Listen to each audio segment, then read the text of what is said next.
بسم اللہ الرحمن الرحیم۔ السلام علیکم ناظرین۔ عید کا دن تھا اور صبح کا ٹائم تھا۔ حضور صلی اللہ علیہ وسلم مسجد نبوی میں فضائل عید کے احکام بیان کر رہے ہیں۔ صحابہ کرام محو نظارہ دید ہیں، تاہم تمام صحابہ کرام خوش ہیں کہ ابھی رب العزت سے عیدگاہ میں تحائف وصول کرنے کے لیے حضور صلی اللہ علیہ وسلم کی خدمت میں جائیں گے۔ احکام و فضائل عید سننے کے بعد تمام صحابہ کرام اپنے اپنے گھروں میں چلتے گئے تاکہ غسل کر کے سفید کپڑے پہن کر مسجد نبوی میں مقررہ وقت پر آ جائیں اور رحمت للعالمین کی زیر قیادت عیدگاہ کا رخ کریں۔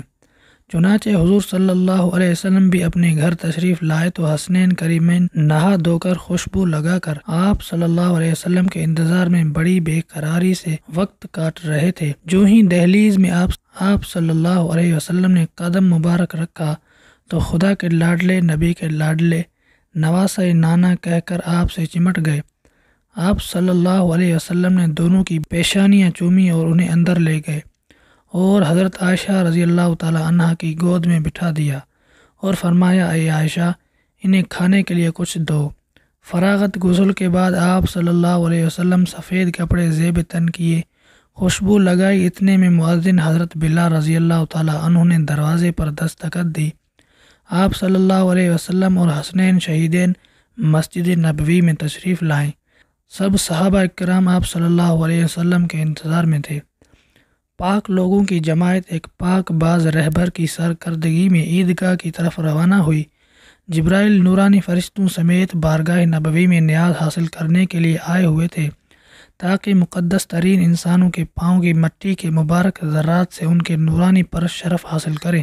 صالح روحیں قطار در قطار راستے کے دونوں طرف اس مقدس قافلے کے استقبال کے لیے بے چین کھڑی تھیں۔ اللہ اکبر، لا الہ الا اللہ، واللہ اکبر وللہ الحمد کی دھیمی آواز میں ورد کرتا ہوا قافلہ آہستہ آہستہ پروقار انداز میں عیدگاہ کی طرف بڑھتا چلا جا رہا تھا۔ عرض مقدس کی یہ نامور ہستیاں عیدگاہ کے قریب پہنچنے والی تھیں کہ اچانک رسول کریم صلی اللہ علیہ وسلم کے کانوں میں کسی کے رونے کی آواز آئی۔ یہ کسی بچے کی آواز معلوم ہوتی تھی جو اس درد و رقت کے ساتھ رو رہا تھا جس کا اندازہ یتیمی کے ماحول میں پلے ہوئے انسان کو ہی ہو سکتا ہے۔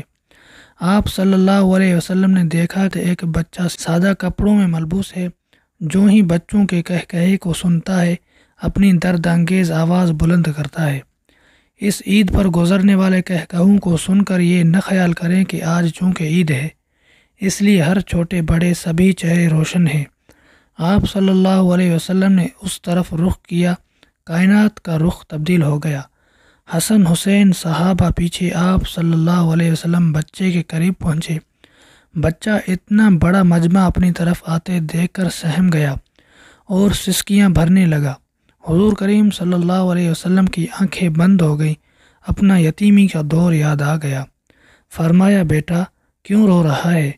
بچے نے غور سے آپ صلی اللہ علیہ وسلم کی طرف دیکھا۔ اسے پہلی بار احساس ہوا کہ باپ جب اپنے لخت جگر کو بیٹا کہہ کر پکار رہا ہے تو اسے کتنا لطف آتا ہے۔ میں ایک یتیم ہوں، میرا تو باپ مر چکا ہے، اب بھی دنیا میں کوئی مجھے بیٹا کہہ کر پکارنے والا ہو سکتا ہے؟ اسے محسوس ہوا جیسے وہ رو رو کر بے ہوش ہو گیا ہے اور اس کے باپ کی روح سے ہم کلام بچے کی معصومیت نے بغیر کہے سب کچھ کہہ دیا۔ یتیم پیغمبر نے یتیم بچے کو اپنے دوش مبارک سے سوار کیا اور اپنی دوش پر جہاں چند منٹ پہلے آسمان کے حسن کے حسین مہ پارے بیٹھے تھے، اب ایک یتیم لاوارث ہے۔ کسی معصوم اور میلے کپڑوں میں ملبوس 8 سال کا بچہ بیٹھا ہے اور اپنی یتیمی پر فخر کر رہا ہے۔ یتیم بچہ بولا، آپ کون ہیں؟ حضور صلی اللہ علیہ وسلم نے فرمایا، میں تمہارا ابا ہوں۔ یتیم بولا، واقعی آپ میرا ابا ہیں؟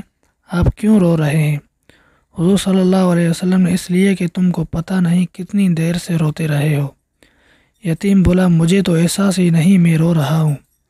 اے آسمان، تو نے جھک کر دیکھ لیا، زمین تو نے اوپر کا منظر بھی دیکھ لیا، اے ہوا تو نے اپنی فنکی میں خوشبو محسوس کر لی، درختوں تم نے اپنے جھومنے میں مستی بھی دیکھ لی، مورخوں تم اسے تاریخ کا حصہ بنا لو کہ ہمارے پیغمبر صلی اللہ علیہ وسلم نے یتیم بچے کو اس منصب کا اہل قرار دیا ہے جس منصب کے اہل حسن اور حسین تھے۔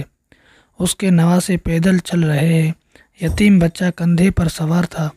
پھر آپ کو پتہ ہے وہ کہاں گئے؟ عیدگاہ کی طرف نہیں، اسے تو اتنی دیر کندھوں پر سوار رہنا تھا جتنی دیر حسین رہے تھے۔ وقت کی گھڑیوں تم اپنی رفتار مدھم کر لو، نظام کائنات تم رک جاؤ، سورج تم اپنی رفتار نرم کر لو۔ جب اس یتیم کی عید نہ ہوگی، پیغمبر کی بھی عید نہ ہوگی۔ حضور اکرم صلی اللہ علیہ وسلم گھر تشریف لاتے ہیں۔ حضرت عائشہ رضی اللہ تعالی عنہ آپ صلی اللہ علیہ وسلم کو اچانک ورد و مسعود پر حیران ہو جاتی ہے۔ وجہ پوچھتی ہے، عائشہ تم اولاد سے تڑپتی تھی نا، آج خدا نے تمہاری آرزو پوری کر دی، میری اور سب مسلمانوں کی عید سے پہلے تمہاری عید ہو گئی، اللہ نے تمہاری سن لی۔ فرمایا محمد صلی اللہ علیہ وسلم کا پسندیدہ بیٹا ہے۔ عائشہ اہلاً وسہلاً مرحبا نبی کہہ کر بچے کو گود میں لے کر جھوم رہی تھی۔ پیغمبر، اے عائشہ، اس کا کوئی ابا نہیں، محمد اس کے ابا ہے، اس کی کوئی ماں نہیں، تو اس کی ماں ہے، اس کا کوئی بھائی نہیں، حسن اور حسین اس کی بھائی ہے، اور اس کی کوئی بہن نہیں، فاطمہ اس کی بہن ہے۔ اٹھو عائشہ، بچے کو نہلاؤ۔ حضرت عائشہ اور حضور اکرم صلی اللہ علیہ وسلم اس کو نہلانے میں مصروف ہیں۔ اتنے میں حضرت فاطمہ الزہرا تشریف لائیں۔